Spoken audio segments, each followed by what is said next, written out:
जय हिंद एवरीवन, स्वागत है आपका हमारे channel Indian defence news Hindi में। माघ मेला की अपडेट्स को कवर करने के चलते यहाँ पर जो एक कंसिस्टेंसी का क्रम था वो टूट गया है, उसके लिए हम क्षमा प्रार्थी हैं। लेकिन आज के इस वीडियो में हम बात करने वाले हैं फ्रेंच इंजन मैन्युफैक्चरर सैफरान के बारे में।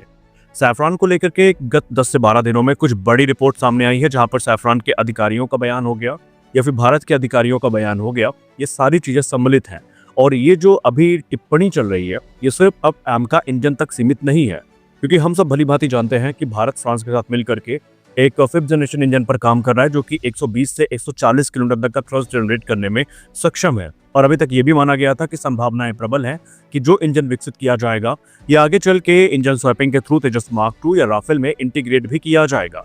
लेकिन अब ऑफिशियल जो बयान आया है सामने फ्रांस के अधिकारी का, वहां पर ये चीजें ऑलमोस्ट क्लियर हो चुकी हैं कि ये इंजन संभावित है कि हमें तेजस मार्क 2 में देखने को मिलेगा। आइए जानते हैं इसकी डिटेल क्या है और उसकी संभावनाएं कितनी है। जब भी इंजन डेवलपमेंट की बात होती है, हम सबकी नज़र इस समय जो F414 इंजन है इस पे आके टिक जाती है, क्योंकि पर्टिकुलरली अगर देखा जाए तो तेजस मार्क 2 की जान अभी यही इंजन होने वाला है। अगर हम किसी इंजन की तरफ देखते भी हैं तो उसका बिल्कुल भी मतलब वो ये नहीं होता कि तेजस मार्क 2 में तत्काल तौर पर उसे इंटीग्रेट कर दिया जाएगा। उसके लिए एक लंबा प्रोसीजर है जो हमें फॉलो करना पड़ता है, और यही चीज़ हमें तेजस मार्क 2 के केस में देखने को मिल रही है। लेकिन इस प्रोग्राम में हमें एक बड़ा साइन ऑफ रिलीफ भी देखने को मिला है। हाल ही में मीडिया से बात करते हुए सैफरान के ऑफिशियल्स ने कुछ इम्प्रूवमेंट या इम्प्रूव जानकारी जो है वो सामने रखी है। इम्प्रूव नहीं, आप इसको इम्पोर्टेंट जानकारी कह सकते हैं, जो सामने रखी गई है। हाल ही में उनसे एडवांस मीडियम कॉम्बैट एयरक्राफ्ट का जो 120 किलोटन का इंजन है, इससे लेकर कुछ वार्तालाप चल रही थी। तो उन्होंने कहा ये इंजन के लिए जो रोड मैप है वो तैयार किया जा चुका है। बहुत सारी क्रिटिकल टेक्नोलॉजीज ऐसी हैं जो पहली बार इसमें यूज की जाएंगी, और इसके लिए हम GTRE के साथ मिलकर के काम कर रहे हैं। लेकिन उन्होंने उसी दौरान कुछ ऐसा कह दिया जो कि भारत के डिफेंस गलियारे में चर्चा का प्रमुख विषय बन गया।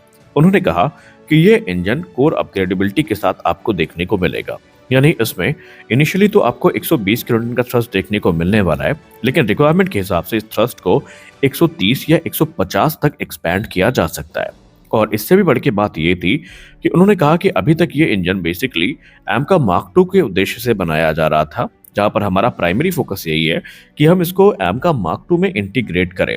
लेकिन आपको जान के आश्चर्य होगा कि ये इंजन सिर्फ advance medium combat aircraft mark 2 तक सीमित नहीं है, बल्कि ये आने वाले भविष्य में आपको तेजस मार्क 2, ट्विन इंजन डिग बेस्ड फाइटर और राफेल में भी देखने को मिल सकता है, अगर भारत चाहे तो। उन्होंने कहा कि जब बात इस इंजन के डायमेंशन की होती है तो एक चीज हम नोटिफाई करना चाहेंगे कि इस इंजन के जो डायमेंशंस हैं वो ऑलमोस्ट F414 के समकक्ष हैं। यानी जब बात डायमेंशन की होगी तो डायमेंशन वाइज ये इंजन जनरल इलेक्ट्रिक F414 जैसा ही है। और अगर आप इसको तेजस मार्क 2 में इंटीग्रेट करना चाहते हैं तो मिनिमल से लेकर बहुत ही नेग्लिजिबल जो मॉडिफिकेशंस हैं वो आपको करनी पड़ेंगी, और ये पूरी तरीके से तेजस मार्क 2 के लिए बेनिफिशियल साबित होगा। उन्होंने ये भी कहा कि इसकी कोर में हमने काफ़ी कुछ काम करने के लिए प्रयास अभी इसे शुरू कर दिए हैं, और हम इस प्रकार से इसकी कोर को बना रहे हैं, इस इंजन को हम इस प्रकार से डिज़ाइन कर रहे हैं कि भारत की जो हॉट और ह्यूमिड कंडीशन है उसमें भी ये इंजन परफॉर्म करे, जहाँ पर वेस्टर्न इंजन अपने थ्रस्ट को ड्रॉप कर देते हैं। यानी कि एक इंडिकेशन सैफरान की तरफ से आ चुका है कि जो इंजन है ये तेजस मार्क 2 के लिए एक उम्मीद बनकर आएगा। अब ये जरूरी क्यों है? आखिरकार हर प्रोग्राम में हम तेजस मार्क 2 के लिए जुगाड़ क्यों ढूंढते हैं? उसका एक कारण है।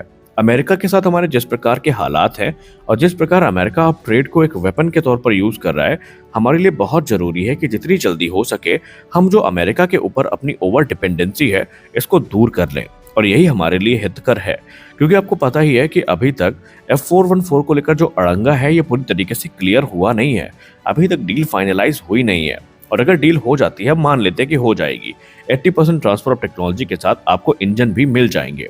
लेकिन ये सफर 1-2 साल का नहीं है, क्योंकि एक एयरक्राफ्ट तकरीबन जब सर्विस में इंडक्ट किया जाता है तो 30 से 40 साल की सर्विस लाइफ को अपने साथ लेकर आता है।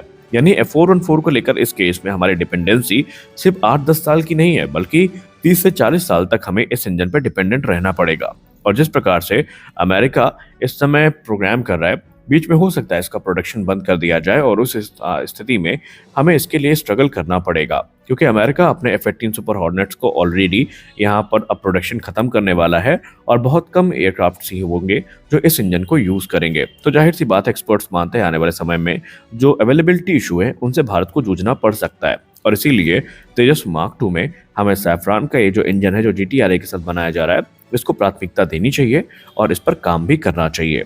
खैर, आप इसको लेकर क्या सोचते हैं हमें जरूर बताएं।